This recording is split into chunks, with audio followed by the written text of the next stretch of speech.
I am reading this tribute from Pili to Nathi, which is farewell tribute to my beloved husband.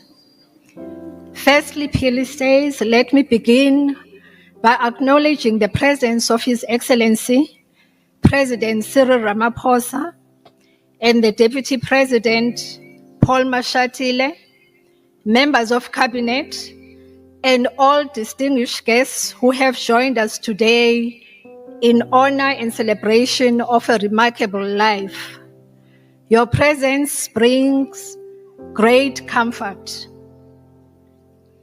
Standwa Sam, 17 years ago, we walked together in the sunlight of love. Our hearts entwined, soaked in a magic that words could never fully hold. With you, life became a song, each note more radiant than the last. Each day, a dance of laughter and devotion. You are my king, my protector, my joy. In your eyes, I saw the constellations. In your embrace, I felt eternity.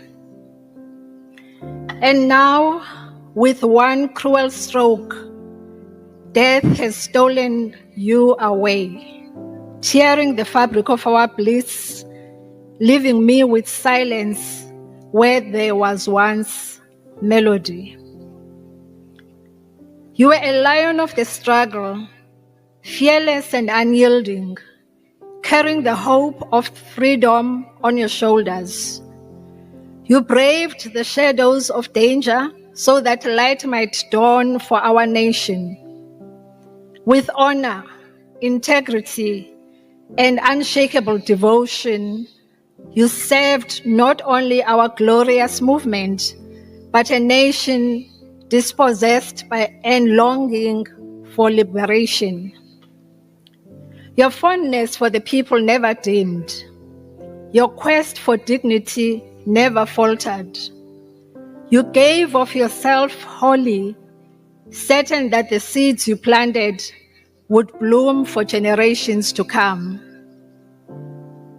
Pili further says, together, we shared the dream of making your diplomatic vocation a memorable success.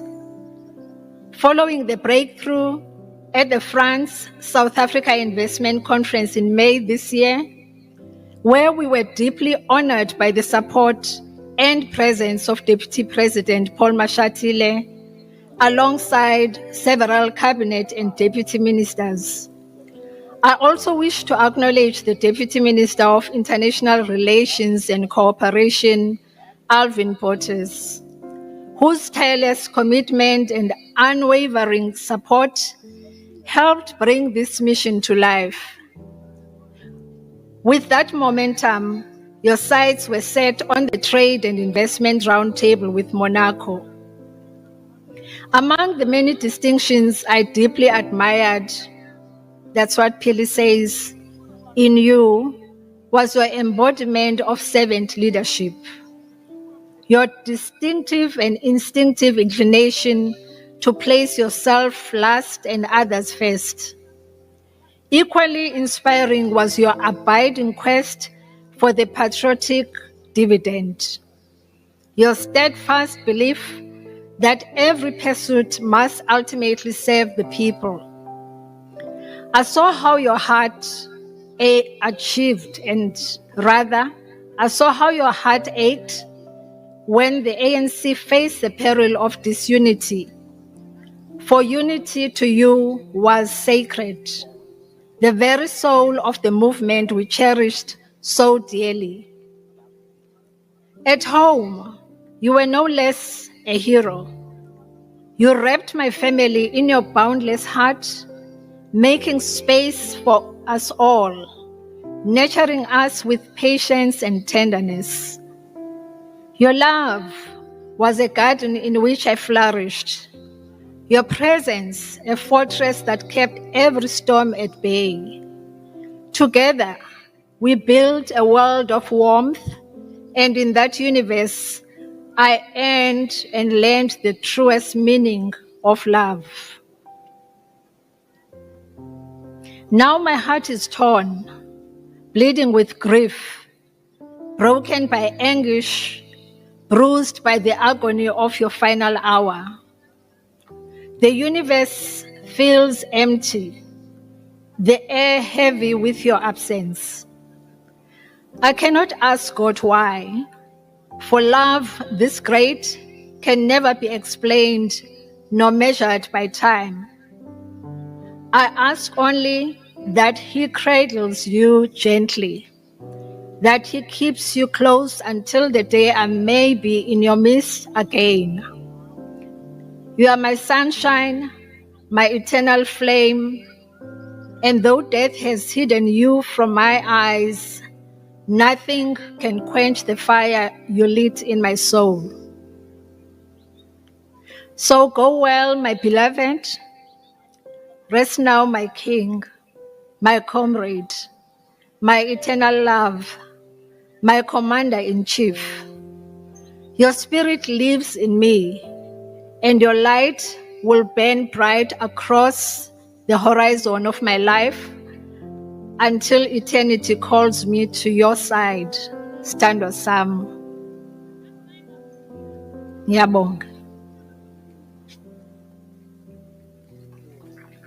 We're trying to, try and put all the pieces together to try and understand what actually transpired, what happened in Paris. We're shattered as a family, and we obviously have been making contact with our sister and Dr. Buthelezi, our brother inside.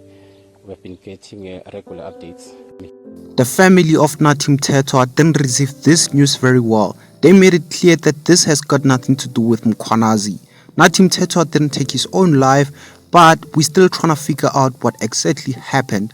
We don't buy the story of suicide. Nathi Mthethwa was in a good mental health. There is no way he committed suicide. That is what Nathi Mthethwa's family said. They don't believe the story of suicide. They believe that there is something that happened. As you guys know, the SAPS team was sent to Paris in order to help with the investigations there to try and figure out what exactly happened. So many people don't buy the suicide story. They believe that there is something. Even the wife herself said it before. She said that they have to go and check because she was in communication with Nathi Mthethwa a few hours before he passed. The family of Nathi Mthethwa is still shattered by this news, as some of his kids and the wife were not present, because this is very hard to bear, guys. This news is very hard for them, and many people are still trying to find out what happened so that the family and everyone can find closure about what happened to Nathi Mthethwa. Thank you so much for watching. Make sure you subscribe and notification bell.